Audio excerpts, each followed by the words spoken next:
एक गांव में झपट्टा नाम का बड़ा ही आलसी और कामचोर आदमी था। काम धाम तो कुछ करता नहीं, सिर्फ बड़ी बड़ी बातें करता था, इसलिए लोग उसे झपट्टा कहकर पुकारते थे। झपट्टा के घर की हालत बड़ी खराब थी। महीने में 15 दिन तो चूल्हा ही नहीं जलता था, क्योंकि झपट्टा को सिर्फ बड़ी बड़ी बातें फेंकना आता था। काम धाम कुछ भी करना नहीं आता था।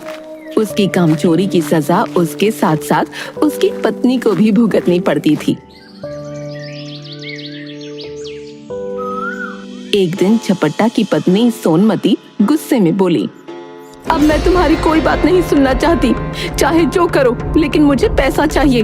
जब तक तुम कोई कमाई करके नहीं लाओगे, मैं तुमको घर में ना घुसने दूंगी। अरे भाग्यवान, बिगड़ती क्यों? मैं कहीं ना कहीं से कुछ इंतजाम कर लूंगा। तुम थोड़ी शांति रखो। तुम तो जानती हो, कभी तुम्हारे इस पति को झपट्टा महाबली कहकर पुकारते थे सब। बस बहुत हो गया तुम्हारा। तुम चुपचाप नौकरी की खोज में जाओ, नहीं तो मैं तुम्हें घर में ना घुसने दूंगी। झपट्टा वगैरह सब भूल जाओगे। हाँ, लगता है इस वक्त सोनमती को ज्यादा ही गुस्सा है। मेरी कोई बात सुनने को तैयार नहीं है। भलाई इसी में है कि नौकरी की खोज में निकल जाता हूँ। हाँ ठीक है, तुम नाराज मत हो नाराज है। मैं 2-3 दिनों के बाद नौकरी की खोज में चला जाऊंगा। है अभी जो है, अभी कुछ वक्त और आराम कर लेता हूँ थोड़ा सा, है ना? क्या कहा? 2-3 दिन? तुम्हें आज और अभी जाना होगा। बहुत हो गई तुम्हारी मनमानी, अब और नहीं। अरे मेरी बात तो सुनो। अब आज कहाँ जाऊंगा बताओ? बाहर देखो ना कितनी तेज धूप हो रही है। अच्छा कल चला जाऊंगा। ठीक है मेरी सोनी मोनी, ठीक है। मैंने जो कह दिया सो कह दिया, मस्के लगाने की कोई जरूरत नहीं है।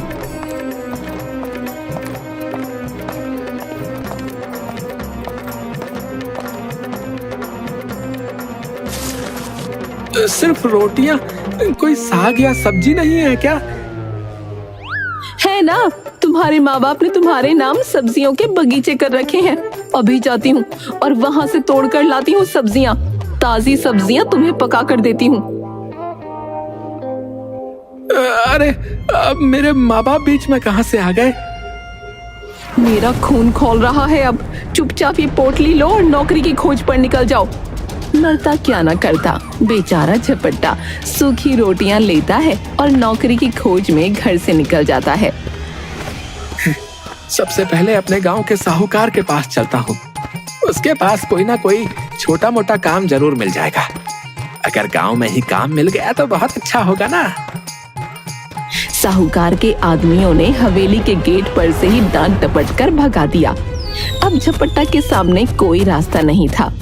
फिर भी एक गांव से दूसरे गांव तक दिन भर भटकता रहा। घर लौट नहीं सकता था, क्योंकि बीवी ने सख्त हिदायत दे रखी थी कि जब तक नौकरी न मिल जाए घर में पैर न रखना। दिन भर चलते चलते झपट्टा थक कर चूर हो चुका था। भूख भी जोरों की लग गई थी। तभी उसने कुछ दूर पर एक पुराना खंडहर देखा।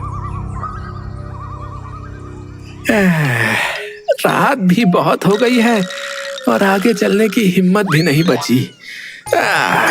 एक काम करता हूँ, आज रात के लिए इसी खंडहर को अपना महल बना लेता हूँ। खाना खाकर आराम से सो जाऊंगा। बताओ, महान झपट्टा महाबली की ये दशा, लेकिन क्या कर सकते हैं। 4 रूखी सूखी रोटियां। भूख तो इतनी जोर की लगी है कि चारों से भी पूरी तरह नहीं बुझेगी। अगर 4 रोटियां आज ही खा लूंगा तो कल क्या खाऊंगा? पता नहीं नौकरी भी कब तक मिलेगी, और नौकरी के बिना सोनमती घर में घुसने भी नहीं देगी। क्या करूं? कुछ समझ में ही नहीं आ रहा है। इसी सोच विचार में झपट्टा बार बार रोटियां गिनता और बार बार रख देता। समझ में नहीं आता कि क्या किया जाए। जब झपट्टा से अपने आप कोई फैसला न हो पाया तो उसने खंडहर देवता की मदद लेने का फैसला किया। वो हाथ जोड़कर खड़ा हो गया और बोला, हे खंडहर देव, जय हो आपकी, जय हो खंडहर देव। अब आप ही हमें आगे का रास्ता दिखाएं। दिन भर कुछ भी नहीं खाया है और भूख तो इतनी लगी है कि चारों को खा जाने के बाद भी शायद ही मिट पाए। लेकिन अगर चारों को खा लेता हूं तो आगे क्या करूंगा? मुझे अभी कई दिनों यहीं आसपास भटकना है। इसलिए खंडहर देव, अब आप ही बताएं कि मैं क्या करूं? एक खाऊं, दो खाऊं, तीन खाऊं या चारों को खा जाऊं? लेकिन खंडहर की ओर से कोई जवाब न मिला। वो बोल तो सकता नहीं था, इसलिए कैसे जवाब देता? उस खंडहर के अंदर 4 भूतनियां रहती थीं। उन्होंने झपट्टा की बात सुनी। बड़ी भूतनी छोटी भूतनी से, छोटी, लगता है कोई बहुत बड़ा दानव आ गया है जो हम चारों को एक साथ खाने की बात कर रहा है।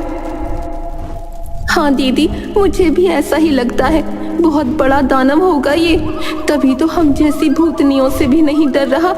दीदी, मैं अभी मरना नहीं चाहती हूँ, मुझे इस दानव से बचा लो, वरना ये हम सबको खा जाएगा।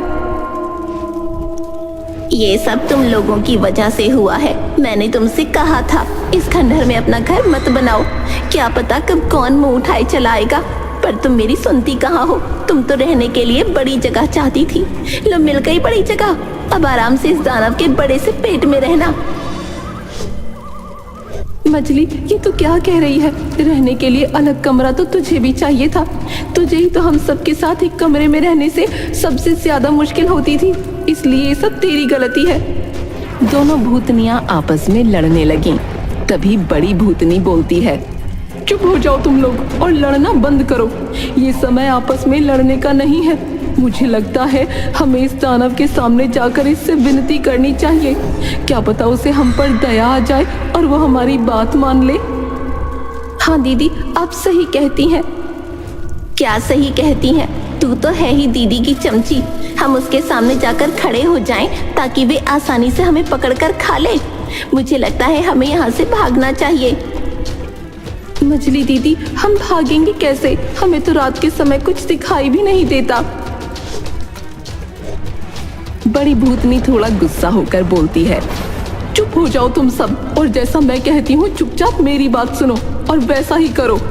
चारों भूतनियां खंडहर से बाहर आकर झपट्टा के सामने हाथ जोड़कर विनती करती हैं। हे दानवराज, आप तो बड़े बलशाली हैं। आप व्यर्थ ही हम चारों को खाने की बात सोच रहे हैं।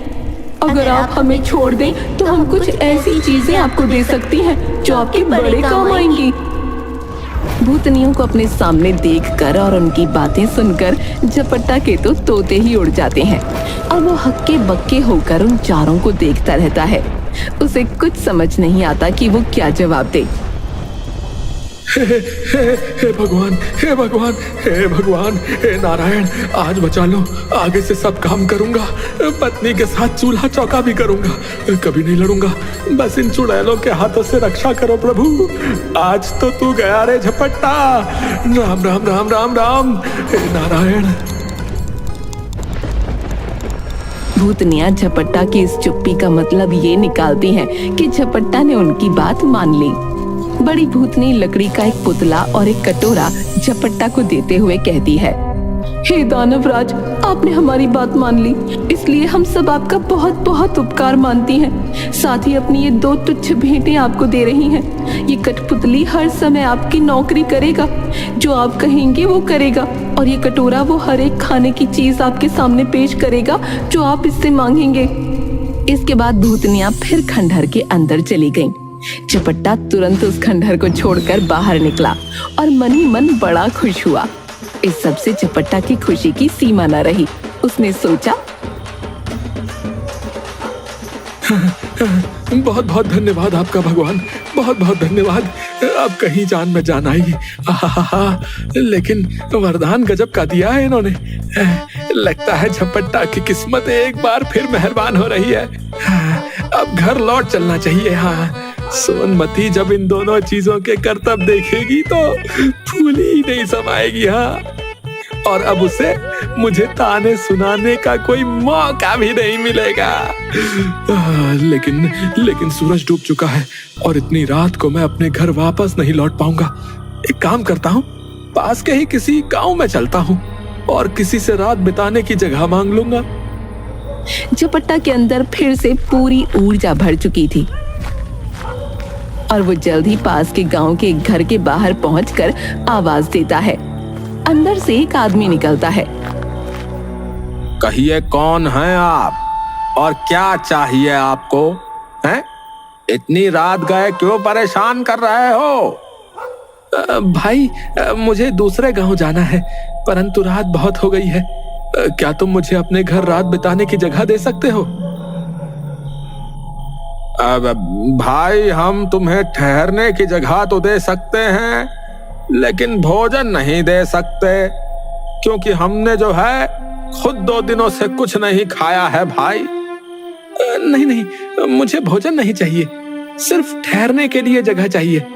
और मैं आपसे वादा करता हूँ कि इसके बदले में मैं आपके घर के सारे लोगों को अच्छे अच्छे पकवान और मिठाई खिलाऊंगा। हाँ, आप सच कह रहे हैं क्या?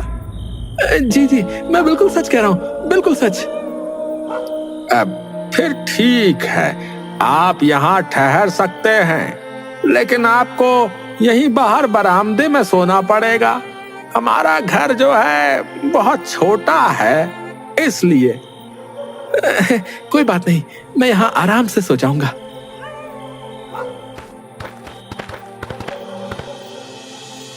जादुई कटोरे, मुझे खाने के लिए हलवा, पूरी, सब्जी, पुलाव, खीर, मिठाइयाँ, रबड़ी, रसगुल्ला, जलेबी, समोसे सब चाहिए, सब लाओ। कुछ ही समय में घर वालों के सामने सारे पकवानों का ढेर लग चुका था। उन सब की आंखें खुली की खुली रह गईं, लेकिन भूखे होने के कारण उन्होंने जल्द ही सब कुछ खाकर खत्म कर दिया। मैं ये झूठे बर्तन बाहर ले जाकर धो देती हूँ। नहीं नहीं, आपको बर्तन साफ करने की कोई जरूरत नहीं है। ये मेरा कठपुतला सारे बर्तन साफ कर देगा, आप देखते रहिए। झपट्टा के इतना कहने भर की देर थी कि कठपुतले ने जल्दी से सारे बर्तन साफ कर दिए। झपट्टा के कठपुतले और कटोरे के अजीबोगरीब जादू देखकर उस आदमी और उसकी पत्नी के मन में लालच आ गया और झपट्टा के सो जाने के बाद वो दोनों चुपके से उठे और झपट्टा के कटोरे और कठपुतले को चुराकर उनकी जगह एक नकली कठपुतला और नकली कटोरा रख दिया। झपट्टा को ये पता न चला। सवेरे उठकर झपट्टा ने हाथ मुंह धोए और दोनों नकली चीजें लेकर घर की ओर चल दिया। भाग्यवान, अब तुझे कभी किसी बात के लिए चीखना चिल्लाना नहीं पड़ेगा। हाँ, न घर में खाने को किसी चीज की कमी रहेगी और न ही कोई काम हमें और तुम्हें करना पड़ेगा। हाँ, तुम जो चीज खाना चाहोगी ना, मेरा ये कटोरा तुम्हें खिलाएगा, और जो काम करवाना चाहोगी मेरा ये कठपुतला कर डालेगा। क्यों, अब बताओ, अब भी अपने झपट्टा को निकम्मा और कामचोर कहोगी? लेकिन सोनमती को इन बातों पर विश्वास न हुआ। उसने कहा, तुम तो ऐसी डींगे रोज ही मारा करते हो, कुछ करके दिखाओ तो जानू। हाँ हाँ, क्यों नहीं, क्यों नहीं, अभी लो। जादुई कटोरा और कठपुतला निकाल झपट्टा ने कहा।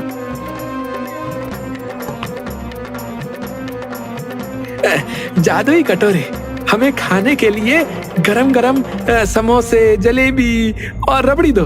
हाँ, जादुई कठपुतले, तुम तब तक घर को साफ कर दो। अब देखो सब काम कैसे होते हैं। हाँ, दोनों चीजों ने कोई करतब नहीं दिखाया। झपट्टा ने कई बार जादुई कटोरे और कठपुतले को आदेश दिए, पर वो दोनों तो अपनी जगह पर ही बने रहे। ये सब देखकर सोनमती गुस्से में आग बबूला होने लगी। तुम मुझे इस तरह धोखा देने की कोशिश करते रहो। जब से तुम घर से गए हो, घर में चूल्हा नहीं जला। कहीं जाकर मन लगाकर काम करो तो कुछ तनख्वाह मिले और हम दोनों को 2 जून का खाना नसीब हो। इन जादुई चीजों से कुछ नहीं होने वाला। बेबस झपट्टा खिसियाए हुए फिर चल दिया। वो फिर उसी खंडहर के चबूतरे पर जाकर बैठ गया। उसे समझ में नहीं आ रहा था कि अब क्या करे, क्योंकि एक बार तो जादुई कटोरा और जादुई कठपुतली का काम उसने खुद देखा था। वो चबूतरे पर बैठकर रोने लगा। उसके रोने की आवाज सुनकर चारों भूतनियां फिर बाहर आईं और झपट्टा को पहचान गईं। हे दानव, तुम इतने विशालकाय होकर भी रो रहे हो, क्या बात है? झपट्टा ने सारी आप बीती कह सुनाई। भूतनियों को हंसी आ गई। वे बोली, हमने तो तुमको कोई भयानक दानव समझा था और इसलिए खुश करने के लिए वो चीजें दी थी, लेकिन तुम तो बड़े ही भोले भाले और सीधे आदमी निकले। अरे बहन, उस दिन आप लोगों ने मेरी मदद की, लेकिन मेरी किस्मत में सुख कहाँ है? इससे अच्छा तो मुझे खा ही जाती तुम सब। तो तुम उस दिन क्या खाने की बात कर रहे थे? खाने की? अरे वो सूखी रोटियां, सूखी रोटियां। मेरे पास उस दिन 4 सूखी रोटियां थी, बस। अच्छा, घबराने की जरूरत नहीं, हम तुम्हारी मदद करेंगी। तुम्हारा कठपुतला और कटोरा उन्हीं लोगों ने चुराया है जिनके यहाँ रात को तुम रुके थे। इस बार हम तुम्हें एक रस्सी और डंडा दे रही हैं। इनकी मदद से तुम उन दोनों को बांधकर मारकर अपनी दोनों चीजें वापस पा सकते हो। इसके बाद भूतनियां फिर खंडहर में चली गईं। जादुई रस्सी और डंडा लेकर झपट्टा फिर उसी आदमी के यहाँ पहुंचा। भाई, मुझे रात बिताने की जगह दे दो और इस बार मैं तुम्हें कुछ और नए करतब दिखाऊंगा। वो आदमी भी लालच का मारा था। उसने समझा कि इस बार कुछ और जादुई चीजें हाथ लगेंगी, इसलिए उसने खुशी खुशी झपट्टा को अपने यहाँ टिका लिया। आप अवश्य हमारे यहाँ रुक सकते हैं। अरे बाबा, कितना मूर्ख आदमी है, दोबारा यहाँ लुटने को चला आया है। झपट्टा ने जैसे ही जादुई रस्सी और डंडे को हुक्म दिया, वैसे ही उस आदमी को और उसकी बीवी को जादुई रस्सी ने कसकर बांध लिया और जादुई डंडा दनादन उनकी पिटाई करने लगा। अब तो वो दोनों चीखने चिल्लाने लगे और माफी मांगने लगे। अरे मर गया रे, अरे मम्मी, अरे मोरी मैया, अरे माफ कर दो, अरे हाय दैया, अरे ओ ई आ, भाई हमें माफ कर दो। भगवान के लिए अपने इस जादुई डंडे को रुकने का आदेश दो, वरना ये हमें मार मार कर खत्म कर देगा। हम लालच में आ गए थे भाई, माफ कर दो हमें। तुम दोनों ने मुझे धोखा दिया है। मैंने तो ये सोचा था कि तुमने मुझे यहाँ रहने को जगह दी है, इसलिए मैं भी तुम्हारे साथ कोई भलाई का कार्य कर दूं। लेकिन तुमने मेरे साथ उल्टा ही बर्ताव किया, मेरे कठपुतले और कटोरे को ही चुरा लिया।